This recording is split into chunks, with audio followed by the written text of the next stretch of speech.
Hello friends, welcome to another new video. তো ক্যালকাটা ইউনিভার্সিটিতে 2025-26 সেশনে পিজি অ্যাডমিশন প্রক্রিয়া শুরু হয়ে গেছে এবং আমরা অলরেডি পোস্ট গ্র্যাজুয়েশন অ্যাডমিশনের যে এমএসসির যে অ্যাডমিশনের পুরো ডিটেল সেটা তোমাদের সঙ্গে শেয়ার করে দিয়েছি। নোটিশ থেকে শুরু করে এভরিথিং, সাবজেক্ট ওয়াইজ যে যোগ্যতা থেকে শুরু করে সব কিছু শেয়ার করে দিয়েছি।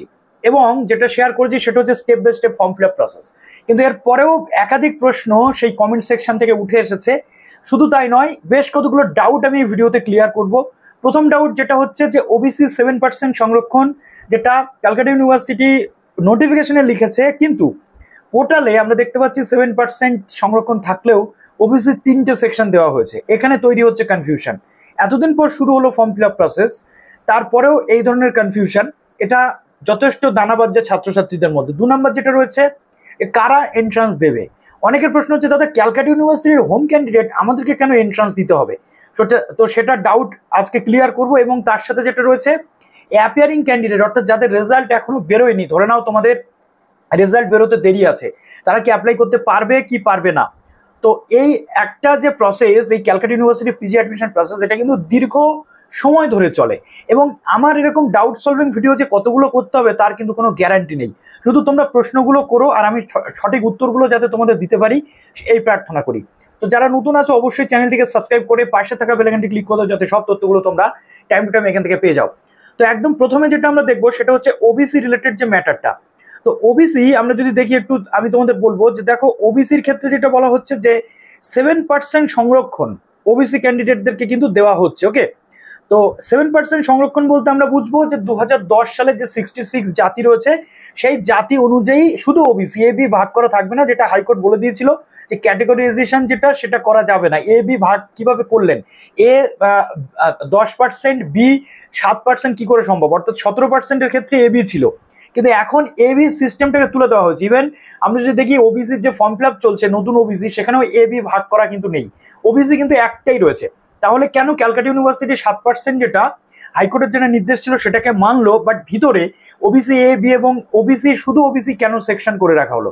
অবিলম্বে ইউনিভার্সিটির কাছে আমাদের রিকোয়েস্ট থাকবে যে ক্যান্ডিডেটদের কনফিউশন দূর করতে এখান থেকে একটা ক্লারিফিকেশন নোটিশ দেওয়া হোক এবং তার সাথে এই কলামটাকে তুলে দেওয়া হোক। ওকে, তো যারা এখন আবেদন করছো আমি তোমাদের বলবো ওবিসি যারা 66 এর মধ্যে আছো তারাই আবেদন করো, এবং সেটা শুধুমাত্র ওবিসি যেটা আদার ব্যাকওয়ার্ড ক্লাস এটা দিয়ে দাও। ওকে, এবং যতক্ষণ না পর্যন্ত ফাইনাল কোনো কিছু হচ্ছে তুমি এখানে কিন্তু এডিট অপশন পেয়ে যাবে, বা পরবর্তী ক্ষেত্রে ক্যাটেগরি এডিট করার অপশন কিন্তু ক্যালকাটা ইউনিভার্সিটি দেবে। এই নিয়ে কোনো চিন্তা নেই, সব এডিট করা যায়। ওকে, সব কারেকশন করা যাবে, কোনো চিন্তা নেই। এবার যেটা তোমাদের সবচেয়ে গুরুত্বপূর্ণ প্রশ্ন, যেটা আমরা রেজাল্ট অ্যাওয়েটিং আছে, আমরা কি করব, আমাদের এই মুহূর্তে কি করণীয়। আমি তোমাদের বলি, যাদের এই মুহূর্তে রেজাল্ট পাবলিশ হয়নি, দেখো একটা কলাম বলা আছে candidate who appeared final year অথবা semester examination and waiting result for আর also eligible apply with a condition that they have to produce their marksheet before the generation of merit list. তারা এখন apply করতে পারবে, কিন্তু merit list পাবলিশের আগে তোমাদের যেটা মার্কশিট, ফাইনাল ইয়ারের যে মার্কশিট বা সেমিস্টার মার্কশিট সেটা দিতে হবে। এবার বলা হচ্ছে all semester marksheet included final. তো ফাইনাল যেহেতু নেই, 5th সেমিস্টার পর্যন্ত যদি তুমি এলিজিবল থাকো, যদি তোমার মার্কস থাকে, তুমি অ্যাপ্লাই করে দেবে, কোনো চিন্তা কিন্তু নেই। এটা আমি তোমাদেরকে বলছি, আমি লাস্ট 5 ইয়ার্স ধরে ক্যালকাটা ইউনিভার্সিটি পিজি অ্যাডমিশনের ভিডিও কিন্তু বানিয়ে থাকি, এবং আমি শুধু নই, আমাদের সাথে আরও অনেক আমাদের দাদা বা সিনিয়ররা রয়েছেন ইউটিউবে, তারাও কিন্তু কাজ করে থাকেন। তো তারাও কিন্তু তোমাদের একই কথা বলবেন, এই 5th সেমিস্টার পর্যন্ত দিয়ে তোমরা অ্যাপ্লাই করে দাও, পরে এটা আপডেট করে দেবে। আর যদি মনে হয় না কিছুটা দিন ওয়েট করি, ফর্ম ফিল আপের লাস্ট ডেট 1 তারিখ, এই ডেটটা কিন্তু বাড়বে, চিন্তার কোনো কারণ নেই। আমি তোমাদের এটা বলে দিলাম, ডেট কিন্তু বাড়বে। এবং পরবর্তী ক্ষেত্রে ক্যালকাটা ইউনিভার্সিটিতে সিট ফাঁকাই থাকে, ডাইরেক্ট তোমাদেরকে ঘর থেকে ডেকে এনে কাউন্সিলিং কিন্তু করানো হবে। হ্যাঁ, এটাই আমি এভাবেই বললাম, তার কারণ এটা প্রতি বছরের ফ্যাক্ট। আর এবছর তো পিজি অ্যাডমিশনের ক্ষেত্রে সেইভাবে কেউ ইন্টারেস্টই দেখাচ্ছে না। তো তোমরা কি পিজি অ্যাডমিশন নিতে চাও? যদি চাও, কেন চাও না সেটা তোমরা অবশ্যই কমেন্টে জানাও। তো এটা গেল। এবার দেখো, যেটা আর একটা গুরুত্বপূর্ণ বিষয় সেটা হচ্ছে ক্যালকাটা ইউনিভার্সিটিতে বিটেক নিয়ে অনেকে প্রশ্ন করছে। দেখো, ঠিক আছে, ল্যাটারাল এন্ট্রি হয়, সেই ল্যাটারাল এন্ট্রিটা কিন্তু উঠে গেছে। এখন থেকে বিটেকটা শুধুমাত্র জিলেটের মাধ্যমে তোমরা ভর্তি হতে পারবে, কিন্তু সেই জিলেটের এখনো ফর্ম ফিল আপ হয়নি। যারা বিটেক করতে চাইছো ক্যালকাটা থেকে, তারা ল্যাটারাল এন্ট্রি কিন্তু আর পাবে না। বিএসসির পরে যে ল্যাটারাল এন্ট্রি থাকতো সেটা তোমরা পাবে না।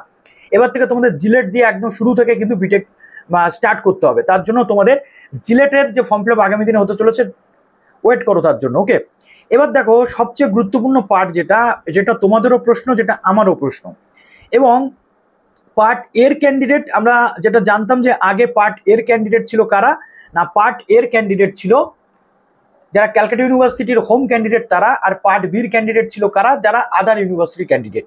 পার্ট এতে 80% ক্যান্ডিডেটরা সুযোগ পেত, পার্ট বিতে 20% ক্যান্ডিডেটরা সুযোগ পেত কোটা সিটে।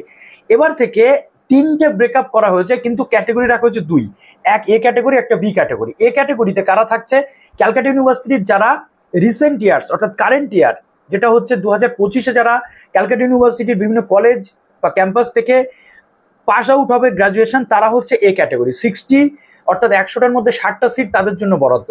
আর বি ক্যাটাগরিতে যেটা রয়েছে 40টা সিট, অর্থাৎ 40% যে সিট সেটা শুধুমাত্র বিতে থাকতো, যেটা লকডাউনের আগে। এবার নয়, এবার আদার ইউনিভার্সিটি টোটাল এই 40% সিট পাবে না। বি ক্যাটাগরির মধ্যেও আবার 20% সিট হচ্ছে ক্যালকাটা ইউনিভার্সিটির আগের বছরের যারা ক্যান্ডিডেট 2024-এর ক্যান্ডিডেট, আর যারা অন্য ইউনিভার্সিটির 24 হোক বা 25 হোক ওভারঅল অন্য ইউনিভার্সিটির ক্যান্ডিডেটরা পাবে 20। তাহলে বিতে দুটো সিস্টেম তৈরি হচ্ছে, বিতে আবার ক্যালকাটা ইউনিভার্সিটির হোম ক্যান্ডিডেটরা কম্পিটিশনে যাচ্ছে সঙ্গে আদার ইউনিভার্সিটি, তাই বি ক্যাটাগরিতে কিন্তু কম্পিটিশনটা বহুত বেশি আছে।